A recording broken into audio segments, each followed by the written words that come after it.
Na mwali gani ndugu mpenzi mtazamaji wa TRC Mzundu TV and NDC.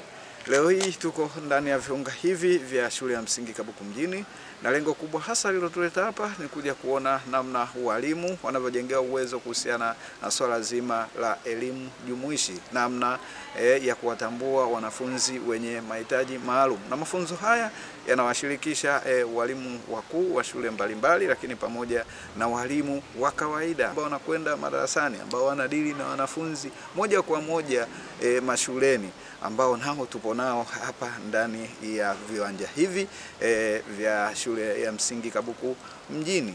Na nikwambie ndugu mpenzi mtazamaji, tutakuwepo hapa ndani ya viwanja hivi vya shule ya msingi Kabuku mjini kwa muda wa siku 2. Mafunzo haya yatachukua siku 2, ambayo kama ambavyo nimekujuza yatakuwa yanajumuisha walimu wakuu kutoka shule mbalimbali zilizoko ndani ya halmashauri ya wilaya Ndeni. Ambatana nami sambamba, twende madarasani, twende tukajionee. Na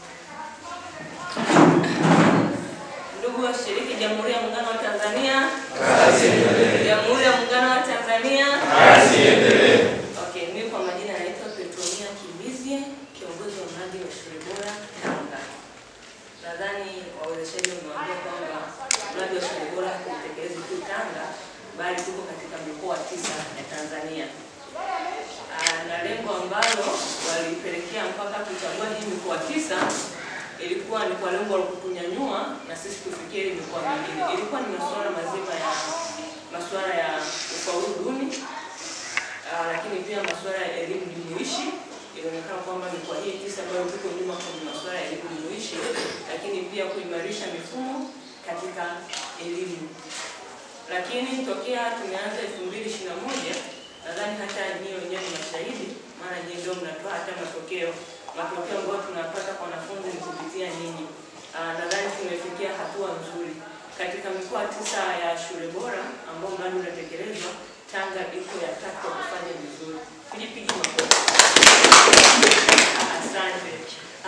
Leo tuko hapa kuangalia kazi ambayo mnaifanya, lakini pia na sisi kujifunza. Kujifunza nini? Ninyi ndio mliko huku chini, mnafahamu mambo mengi ambayo yanaendelea huku chini. Mafunzo ya leo nasema kwamba ni mafunzo juu ya ubainishaji kwenye watoto wenye mahitaji maalum. Si kweli? Lengo ni nini basi? Lengo ni kwamba tunapata haya mafunzo kwa lengo la kwenda kubainisha wale watoto wenye mahitaji maalum. Tunataka kwamba tukishabainisha wale watoto na mahitaji yao, maana yake tunawaweka sehemu ambao wanastahili na kupata elimu. Lengo ni tusimwache mtoto yote katika haki ya kukosa nini? Elimu. Kila mtoto, wanasema kila mtoto regardless ya hali yake ana haki ya kupata elimu. Na wazazi wanajua kwamba elimu ni kukaa tu darasani na kusoma A-E-I-O. Sio wazazi wanajua. Basi wito wangu kwenu ni nini? Kwamba tukawasaidia hawa watoto kulingana na mahitaji yao. Tunafahamu kwamba wazazi hawana elimu hii ambayo tuko nayo sisi hapa juu ya hawa watoto wenye mahitaji maalum.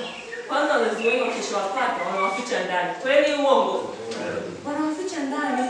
Wengine wanasema ni miiko. Sio wanasema hivyo? Kwamba hii ni kama laana. Hakuna mtoto ambaye alizaliwa kama laana. Ni Mungu anataka tu kujidhihirisha utukufu wake. Si kweli? Kwa wale ambao wanaamini tuendelee kanisani na msikitini, tunasema ni Mungu anataka kujitolea nini? Utukufu wake. Na ndio maana mtoto wa watoto na vipaji maalum. Kama unavijiita watoto wenye mahitaji maalum na unakuta na vipaji maalum, utakuta mtu ana upendo sana. Tofauti na yule mtu mzima, si kweli? Utakuta kuna kitu kake special hapo nako. Kwa kama sisi walimu na ni wazazi pia na ni walezi pia, tukawasaidia hawa watoto. Tukawasaidia wazazi ambao hawaamini kama tunavyoamini sisi. Ni kuwaelimisha.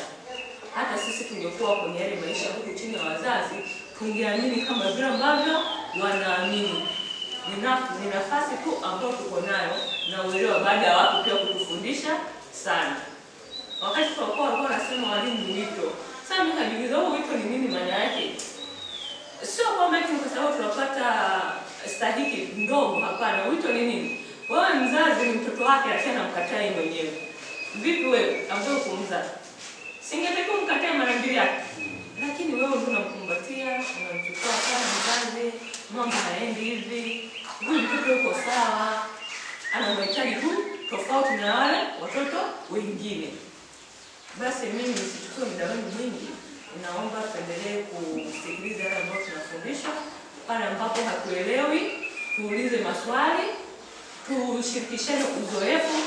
Hamna kitu kipi ambacho unapewa, labda ni kubadilishana nini? Uzoefu. Kila ambacho kwa ukijui, wanakuelekeza katika namna nyepesi ili kiweze kurahisika zaidi. Asanteni.